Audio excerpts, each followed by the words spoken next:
IT job కోసం చూస్తున్నారా? ఐటీలో కెరియర్ బిల్డ్ చూసుకోవాలనుకుంటున్నారా? అయితే సమాధానం కోడింగ్ ట్యూటర్.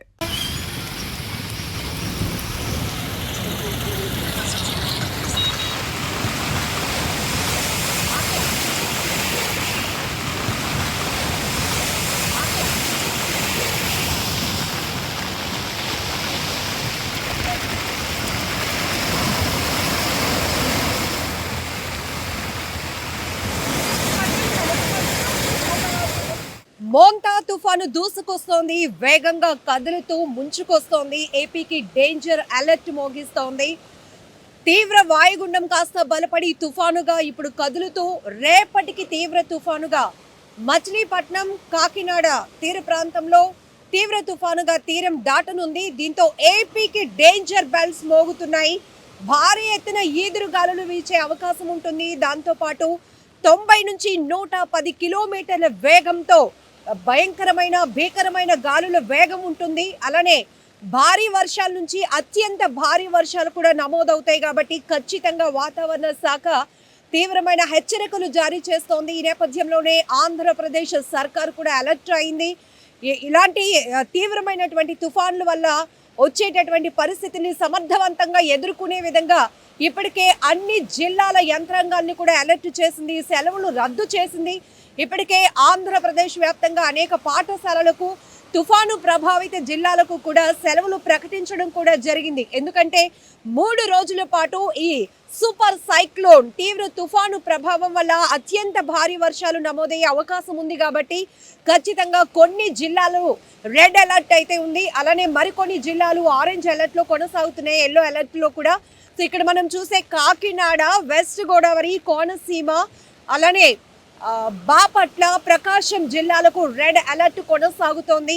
ఈ ప్రాంతాల్లో అంటే రేపటికి తీవ్ర తుఫానుగా కళింగపట్నం, మచిలీపట్నం, కాకినాడ వద్ద తీవ్ర తుఫాను మోంతా తీరం దాటే అవకాశం ఉంటుంది. కాబట్టి భారీ వర్షాల నుంచి అత్యంత భారీ వర్షాలు ఈ జిల్లాలో నమోదవుతాయి. ఖచ్చితంగా అన్ని జిల్లాల యంత్రాంగాలు కూడా అప్రమత్తమయ్యాయి. అలాగే తుఫాను ప్రభావిత జిల్లాలు ఏవైతే ఉన్నాయో వాటిలో ప్రత్యేకమైన అధికారులను కూడా అధికార యంత్రాంగం మానిటరింగ్ చేసుకునేందుకు కూడా రాష్ట్ర ప్రభుత్వం ఏర్పాటు చేయడం జరిగింది. మరొక వైపు ఎక్కడికక్కడే ప్రత్యేకమైనటువంటి కాంటాక్ట్ నెంబర్స్ కూడా ఇవ్వటం జరిగింది. ఎందుకంటే ఈ తుఫాను ప్రభావిత ప్రాంతాలు, లోతట్టు ప్రాంతాల ప్రజలను పునరావాస కేంద్రాలకు తరలించే ప్రక్రియ కావచ్చు. అలానే సెల్ నెంబర్ కూడా ప్రొవైడ్ చేయడం జరుగుతోంది. కంట్రోల్ రూమ్లు ఏర్పాటు చేశారు, కంట్రోల్ నెంబర్లు కూడా ఏర్పాటు చేయడం జరిగింది. ఎక్కడ ఎలాంటి ఇబ్బంది లేకుండా 2014లో వచ్చినటువంటి హుదూద్ తుఫాను తీవ్రత ఈ తుఫాన్లో కూడా ఉంటుంది అనేటటువంటి అంటే బలమైన తుఫానుగా వాతావరణ శాఖ హెచ్చరిస్తున్న నేపథ్యంలోనే అటువంటి భయంకరమైన పరిస్థితులు ఒకవేళ ఎదురైతే ఎలా ఫేస్ చేయాలి అనే దానిపైన కూడా ఇప్పటికే భారీ ఎత్తున నిధులు కూడా మంజూరు చేయడం జరిగింది. ఎన్డీఆర్ఎఫ్, ఎస్డీఆర్ఎఫ్ బృందాలను కూడా అలర్ట్ చేయడం జరిగింది. మరొక వైపు తీర ప్రాంత జిల్లాలు ఏవైతే ఉన్నాయో, బీచ్ ఉన్నటువంటి సిటీస్, బీచ్ సిటీస్ మరింత అప్రమత్తంగా ఉండాల్సినటువంటి అవసరం ఉంది. బీచ్ ప్రాంతాలకు అయితే అనుమతులు రద్దు చేశారు. ఎందుకంటే అలల ఉధృతి వల్ల సముద్ర తీర ప్రాంతం అల్లకల్లోలంగా కనిపిస్తూ ఉంది. ఉదయం నుంచి కూడా ఎడతెరిపి లేకుండా కురుస్తున్న వర్షాలకు కూడా పరిస్థితి ఏ విధంగా ఉండబోతోంది, మరొక 48 గంటల్లో ఎలాంటి ప్రభావం ఉండబోతుంది అనేది కూడా ఇప్పటికే మనం అందరం కూడా అంచనా వేయొచ్చు. గత 4 రోజుల నుంచి కూడా వాతావరణ శాఖ హెచ్చరికలు జారీ చేస్తోంది. 26, 27, 28, 29 ఈవెన్ 30 తేదీ వరకు కూడా ఈ మోంతా తుఫాను ఎఫెక్ట్ ఉంటుంది. కాబట్టి మొత్తం ఏదైతే వాతావరణ శాఖ సూచిస్తున్న ప్రకారం ఆయా జిల్లాల ప్రజలు మరింత అప్రమత్తంగా ఉండాల్సిన పరిస్థితి ఉంది. ఎందుకంటే ప్రమాదం ఎప్పుడు ఎటువైపు నుంచి విరుచుకు పడుతుందో తెలియదు. కాబట్టి ఎక్కువ శాతం మనం భారీ వర్షాల నేపథ్యంలో చూస్తాం పెద్ద పెద్ద హోర్డింగ్లు ఎగిరిపడటం, అలానే అపార్ట్మెంట్ల పైన ఉన్నటువంటి వాటర్ ట్యాంకులు ఎగిరిపడి కిందన చాలా మందికి ఇబ్బంది కలిగించే పరిస్థితులు ఉంటాయి. హోర్డింగ్లు ఎగిరిపడి దానికి ఉన్నటువంటి ఐరన్ రేకులు కూడా ప్రయాణిస్తున్న వాళ్ళకి తగలటం, ఇవన్నీ మన గత అనుభవాల నేపథ్యంలోనే హుదూద్ తుఫాను సమయంలో ఎలాంటి పరిస్థితులు ఉన్నాయో.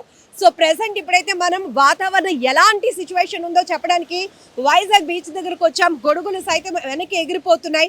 బట్ ఏంటంటే మీ అందరికీ అలర్ట్ చేస్తుంది ఒకటే, మరొక వైపు ప్రభుత్వం విద్యుత్ శాఖను, టెలికాం శాఖను, నీటి సరఫరా శాఖను ముఖ్యంగా, ఎందుకంటే ఇవంతా అత్యంత అవసరం కాబట్టి ప్రజలు ఎక్కడ ఇబ్బంది పడకూడదు ఈ 4 రోజుల పాటు. కాబట్టి అత్యంత అవసరమైనటువంటి శాఖలు ఏవైతే ఉన్నాయో వారందరినీ కూడా అలర్ట్ చేయడం జరిగింది. మరొక వైపు సెల్ టవర్స్ సిగ్నల్ కూడా అంతరాయం కలిగే అవకాశం ఉంటుంది కాబట్టి డీజిల్ తో రన్ చేసే ఏర్పాట్లు కూడా ఇప్పటికే చేయడం జరిగింది. కంట్రోల్ రూమ్లు ఏర్పాటు చేశారు. ఏ జిల్లాలకు ఎలాంటి కంట్రోల్ రూమ్లు ప్రొవైడ్ చేశారు అనేది కూడా ప్రభుత్వం ఎప్పటికప్పుడు హెచ్చరికలు జారీ చేస్తూనే ఉంది. మరొక వైపు రేపు కళింగపట్నం, మచిలీపట్నం, కాకినాడ వద్ద మోంతా తీవ్ర తుఫానుగా తీరం దాటుతుంది కాబట్టి అత్యంత భారీ వర్షాలు నమోదయ్యే ప్రాంతాలు మాత్రం చాలా అలర్ట్ గా ఉండాల్సినటువంటి అవసరం ఉంటుంది.